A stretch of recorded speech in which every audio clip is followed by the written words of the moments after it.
Greetings from EPG Pathshala.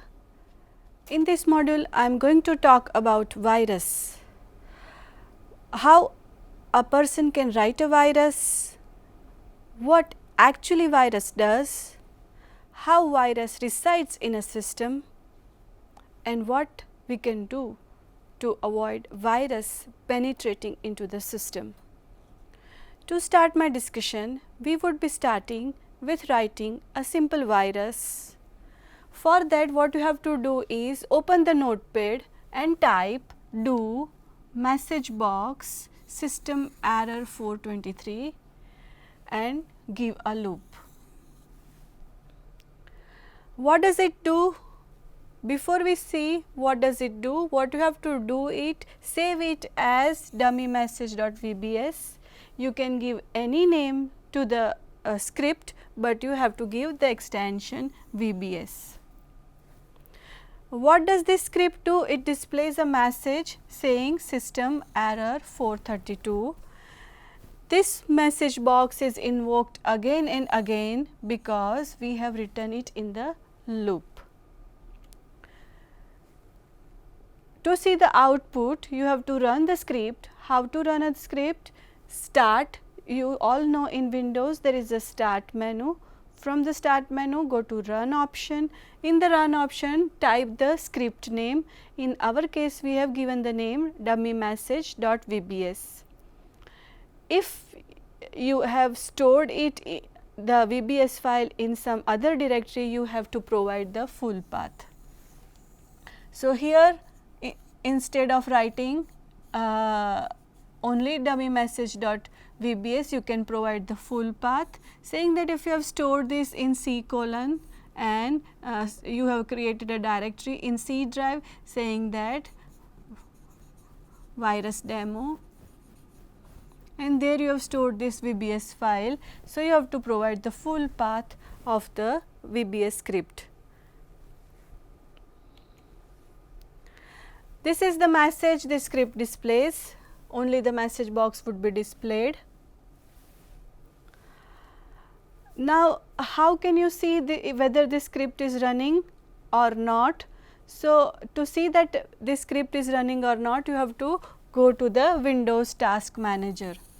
So, this is running under WS script. You have to go to Windows Task Manager. To remind you how to start Windows Task Manager, right click the taskbar. Taskbar is the bottom most bar on the Windows operating system. Select Task Manager or type task mgr in the run dialog box. It would open a task manager. In the task manager, you have to go to the processes tab and select wscript.exe, and then you have to do AND process. Just to show you how it looks like, when you open a Windows Task Manager, you have to go to the processes tab. As I mentioned in the previous slide, you have to go to a script name, that is wscript.exe. What you have to do is just select it and press AND process. So, this would AND the script. Just to summarize, we started writing a script, we wrote a loop. So, this process continuously calls the message box gets displayed on the screen. To kill the script, you have to go to the Windows Task Manager. In the processes tab, select wscript.exe and just press AND process. This is another example of the script. In this, we are trying to crash the system. What you have to type? You have to type set ws create object w script dot shell. So, you are creating an object of a shell. Do ws dot run notepad and 0. Once again, we are doing it in the loop. Now, save it as crash system.vbs. As I mentioned, you can give any name to your VB script file. The option we have given is we want to run notepad with a 0. 0 is the mode. It says you want to open notepad in which mode? 0 says the hidden mode. What this do? What does this script do? It will keep on opening the notepad. Once what will happen? The system would be crashed. Why? Because in opening the notepad, the memory would keep on occupying. So, now memory keeps on occupying, so there is no memory left and the system would crash. And I already mentioned the 0 says you are opening the application in the hidden mode. The third example is close applications automatically within 5 seconds. Once again we are creating an object of wscript.shell.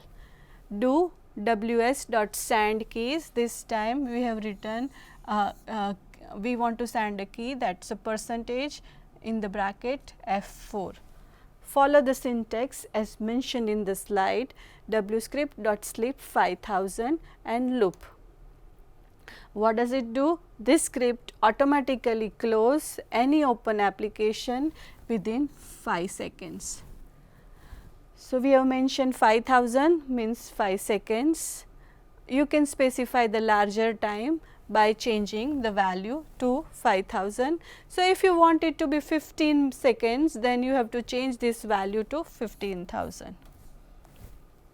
So, this is another script that closes the application. One more script, that is disable the mouse. To disable the mouse, once again now you are familiar, you have to create an object of whom wscript.shell. What you have to do is you have to run a loop for 1 to 4 time, ws.run. This is the wisptis.exe. So, this handles the mouse. Save it as mouse disable.vbs. You can give any name. The script temporarily disables the mouse functionality. We have written the virus. What did you observe? That virus does an effect which is not wanted, not desired. So, now the question arises is, why worry about malicious code? Malicious code is a code which does an adverse effect on your system. Malicious code has unexpected behavior, as we have seen. Malicious code can write a message on your computer screen. In our case, we wrote a message box. It can stop a running program. It can generate a sound. It can erase a stored file, or it can be no action. Malicious code can do nothing. It just remains injected, remains dormant. Dormant means its presence is there, but it is not doing anything. It remains undetected as well. It is very difficult to find out the virus code where it is residing. Any event can trigger this code, like we may have the malicious code writer may have written the malicious code that activates at a certain time. You all know there was a happy birthday Joshi virus which usually got activated on a certain date and certain time. So, event triggers the code can this trigger can be time, can be date, can be any event, can be any condition, count, or combination of any of this. Now, the question is, what kind of malicious code exists? Malicious code, or sometimes it is called rogue program, it creates unanticipated and undesired effect in programs or part of the programs. Agent writes a program, the whole idea is to create a damage to the system. Now, the agent is the writer of the program, or he may be the one who is distributing the program. So, we will call him an agent, one who has written the code, or he may have taken a part in distributing this kind of program. So, formally defining a virus is nothing but a program that can replicate itself and pass on malicious code to other non-malicious programs by modifying them. You all know what does this definition mean. If your pen drive is infected by a virus which creates shortcut of all the folders, and if you put it into somebody else's machine, what happens on that machine also, all folders are converted into shortcuts. So, this is how virus works. It replicates itself onto the non-malicious systems and modify non-malicious and make them malicious. There are two types of viruses, one is called transient virus, other is called resident virus. So, transient virus's life depends on the life of the host, right. Till the host is alive, the virus is alive. Resident virus always stores itself in a memory. Virus runs when attached program executes and terminates when its attached program ends. So, virus is with a program, this is a virus, it is attached to the program. When the program starts, the virus gets activated, when the program ends, virus also gets end. Resident virus remains active or be activated as a standalone program even after its attached program ends.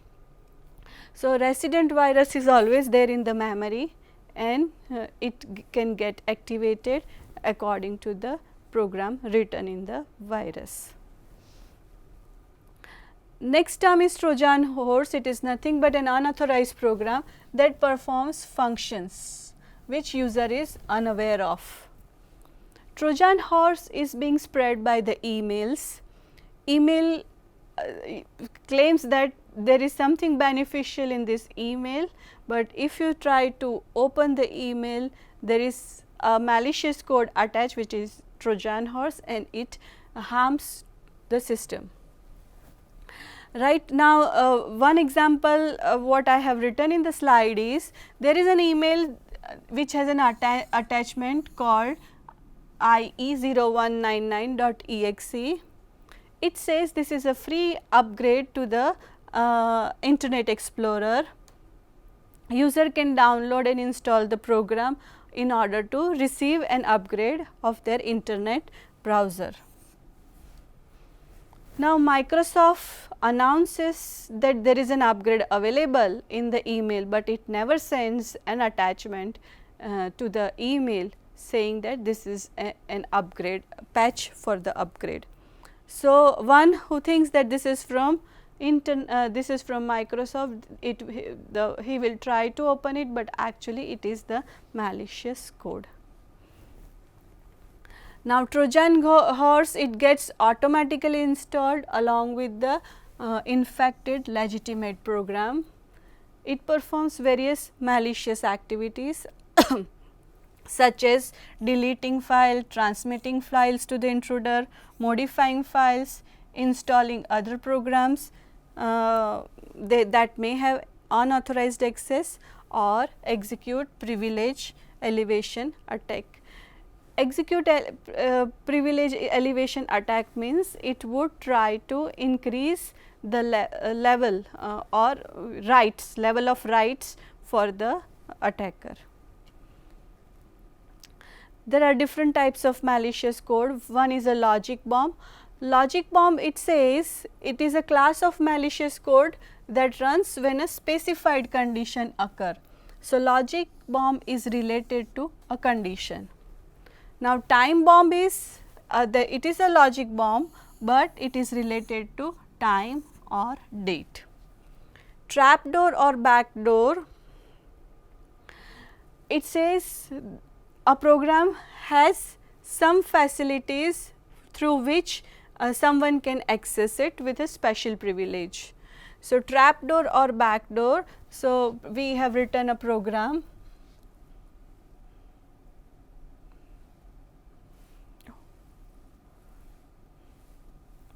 it says we have written a program. This is a program. Now it has some instructions. Attacker can penetrate into the system through some instruction. So this is called a backdoor or a trapdoor. As per the example, there is a number called 990099. It is a special number for automated bank teller program that allow the process to process the log of everyone's transaction at the machine. So this is a special number and it is called a trapdoor. Through this number, anyone can see the log of everyone's transaction.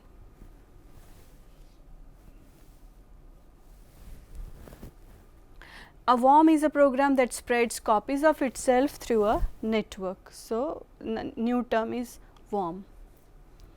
We want to see the difference between virus and worm. So as per the definition of worm, it operates through the network. Virus can spread through any medium. Worm spreads copies of itself as a standalone program. Virus spreads copies of itself by attaching or embedding to other program. So there is a difference the way virus and worm spreads. I hope you got it. Worm spreads as a standalone, virus attaches itself to the other programs. There is one more malicious code, it is called Rabbit. Rabbit falls into the category of both virus or worm. What does it do? It self replicates without bound. So if it self replicates, what happens? First it is one copy of the program, then another, then another, then another. So there would be then n copies. So this many copies would take away all the resources from the system and exhaust the resources. Virus on CD, how virus is attached? So virus can be on CD. When executed, copies itself on the permanent storage. Virus is attached to email. So the virus and virus writer attracts the victim to open the attachment. Now we want to see actually how virus is spread. So first is appended virus. What does it say? You have an original program, you have a virus code is appended to the original program at the beginning. Now when you call original program, actually first the virus code is executed. The second is viruses that surround the program. It says there is original program and virus code. Virus code surrounds the original program. So part of the virus code is appended before the original program, part of the virus code is appended at the end of the original program. This says the virus has surrounded the original program. Now how does this work? So it says there is a program that generates the list of the files on the system. Now virus attaches itself to this kind of program. So when this kind of program generates a list, virus is silent, but once the list is generated, the virus is activated, and what does it do? From the generated listing, it will remove itself. So the user will not be able to see the presence of the virus. Next is integrated viruses and replacements. So original program and virus code, they are integrated in each other. That means this is the original program, instruction from the original program, instruction from the virus, original. So they are integrated with each other so that it is very difficult to distinguish them.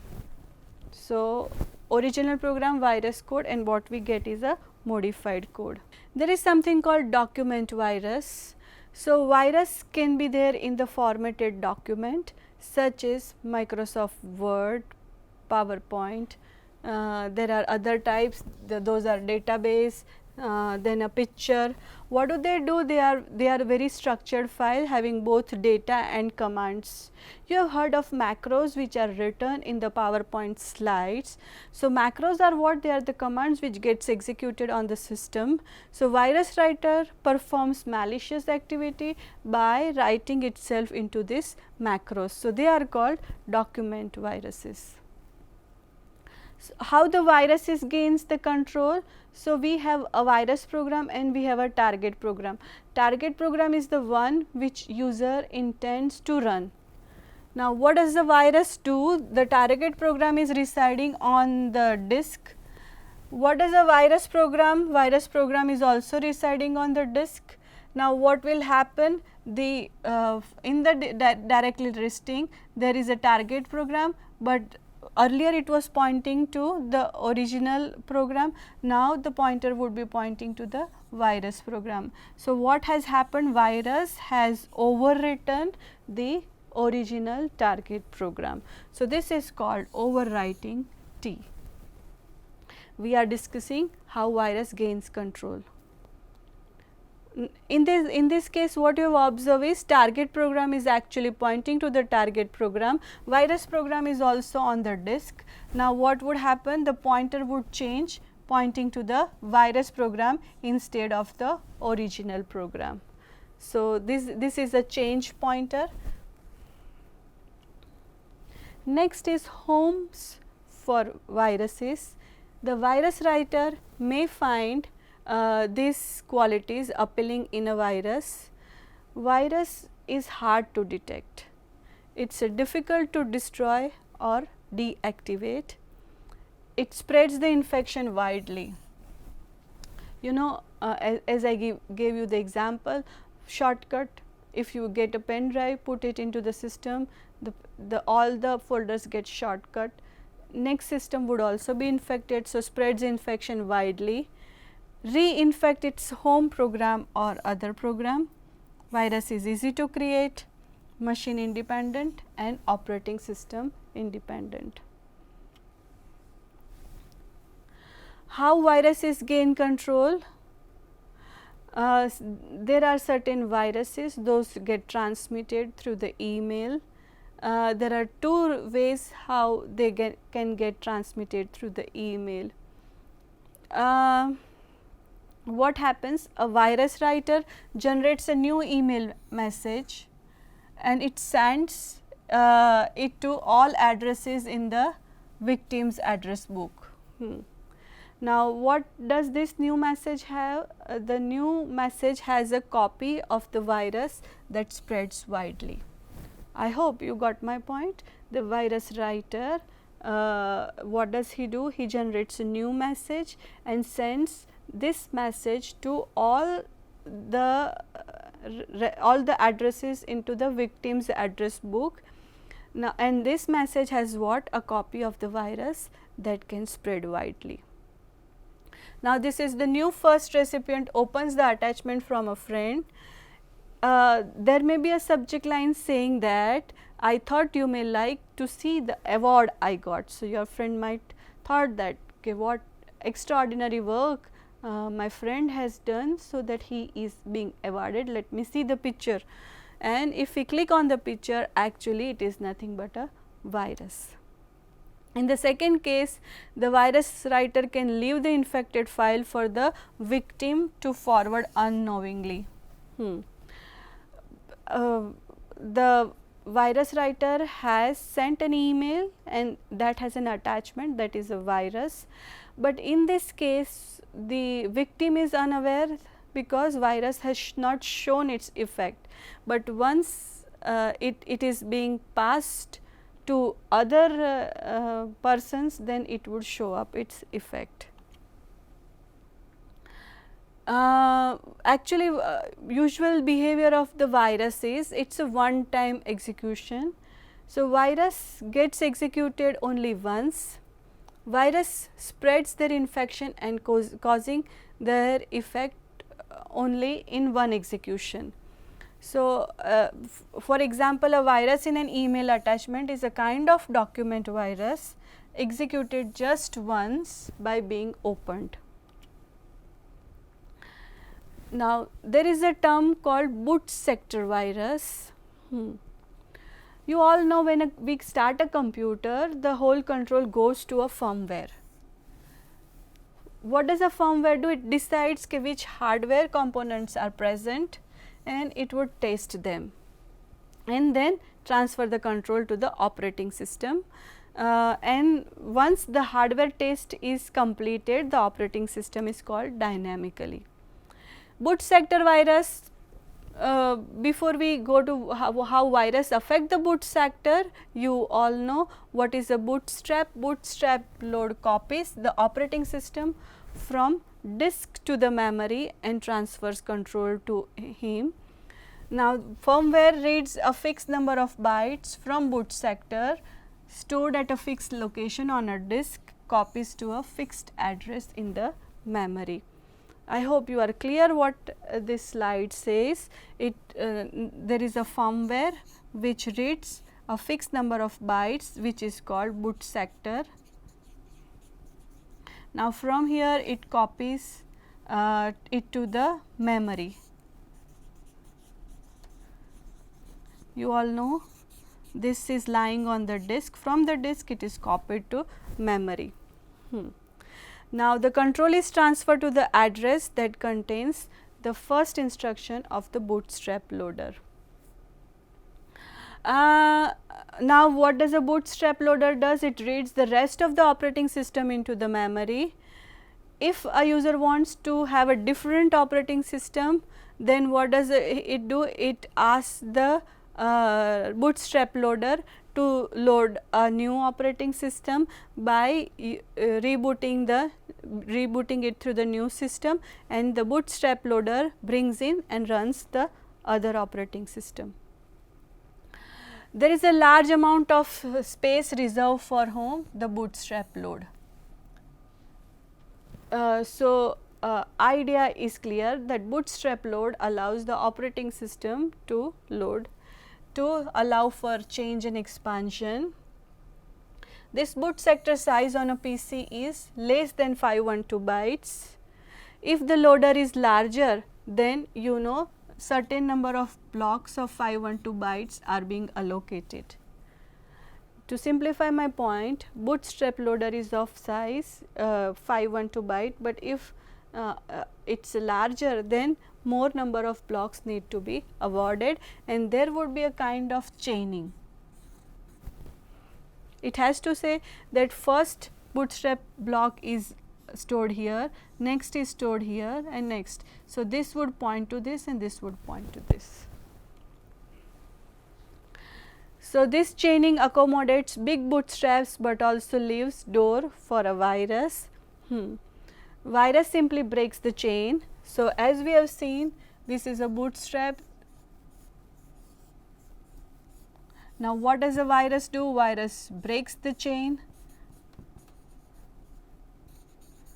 and accommodates itself to here, and then from accommodates, so it would go, the original program would go to the virus program and then virus program would go to the next chain of the bootstrap. So, this is how it looks like. Bootstrap loader is actually pointing to the system initialization, but once it has been affected by the virus, what you can see is there is a virus code in the boot sector. It is pointing to bootstrap load and then bootstrap load is actually pointing to the system initialization. So, what observation is in the boot sector, now who is actually sitting? Virus code. The virus gains control in the early stage of the boot process. Usually detection tools are not activated at that time. So, virus hides and process to detect virus is very complex.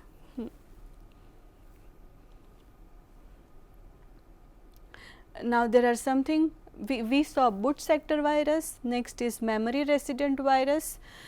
Code remains in the memory which is called resident. Very frequently used parts of the operating system and special user programs are resident into the operating system. Example of the resident code are the routine that interprets the keys pressed on the keyboard, the code that handles the error condition, a program that acts like an alarm clock. So, you got my point. Whenever I press any key from the keyboard, it is immediately interpreted. So, there is some code that is there in the memory which actually takes the action, and it is called resident code. Resident routines are called TSRs. Full form of TSR is terminate and stay resident. Now, how they are related, memory resident programs and virus are related. So, virus writer attaches viruses to the resident code. Resident code is activated many times. You know, pressing a key from the keyboard is a resident code. How many times we activate that routine? Many times. So, a virus writer does what? It attaches itself to the resident code. Along with the resident code, virus runs. For example, boot sector virus attaches itself to the piece of resident code, and upon activation, virus checks whether any removable disk in a disk drive was infected. If not, it would infect it. There are other homes for viruses as well. As we mentioned, document virus, which contains macros. Those macros are the home for the viruses. Along with the series of commands, virus commands will also get executed. There are sometimes there are libraries. Libraries have a modules which are usually shared among users. So, in that case, if there are viruses in the library, it gets spread. There are many other system modules: compilers, loaders, linkers, runtime monitors, runtime debuggers, virus control programs. They are the host of viruses. They are used many times and at many places. So, they are the homes for the viruses. So, in this module we talked about viruses. We actually started with a definition of virus, saying that it does some malicious activities and gets spreaded.